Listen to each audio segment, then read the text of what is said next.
ನಮ್ಮ ಶಾಲೆಯ ಹೆಸರು GMPS ಕೂಡಲಗಿ.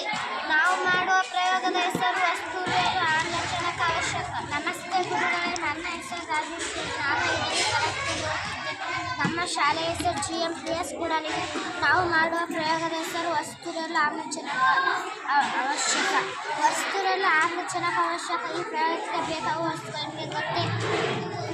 ಒಂದು ವೃತ್ತಾಕಾರದ ಪಾತ್ರೆ, 2 ಮೇಣದ ಬತ್ತಿ, 1 ಕಟಗಿ, 1 ಗಂಟಾಕಾರದ ಪಾತ್ರೆ, 1 ಗ್ಲಾಸ್ ನೀರು. 1 ವೃತ್ತಾಕಾರದ ಪಾತ್ರೆಯಲ್ಲಿ ನೀರನ್ನು ಹಾಕಿ ಮೇಣದ ಬತ್ತಿಯನ್ನು ಹಚ್ಚಿ ಗಂಟಾಕಾರದ ಪಾತ್ರೆಯನ್ನು ಅದರ ಮೇಲೆ ಮುಚ್ಚಿದಾಗ ಆ ಮೇಣದ ಬತ್ತಿ ಏನಾಗುತ್ತದೆ?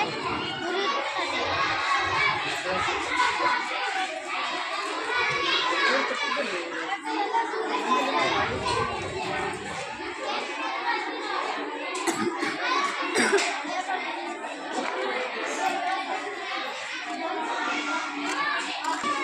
ಈಗ ಮೇಣದ ಬತ್ತಿ ಏನಾಯಿತು?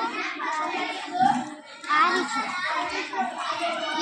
ಇದರೊಳಗೆ ಆಮ್ಲಜನಕ ಇಲ್ಲದಿರುವುದರಿಂದ ಇದು ಆರಿತು.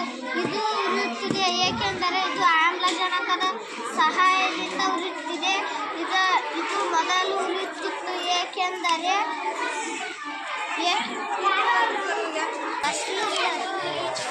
ಆಕ್ಸಿಜನ್ ಇದ್ದರಿಂದ ಇದು ಮೊದಲು ಸ್ವಲ್ಪ ಹೊತ್ತು ಉರಿಯುತ್ತಿತ್ತು, ಆಮೇಲೆ ಆಮ್ಲಜನಕ ಬಗ್ಗೆ ನಾವು ಉಸಿರಾಡುವ ಅನಿಲವನ್ನು ಆಮ್ಲಜನಕ ಎನ್ನುವರು. ಧನ್ಯವಾದ.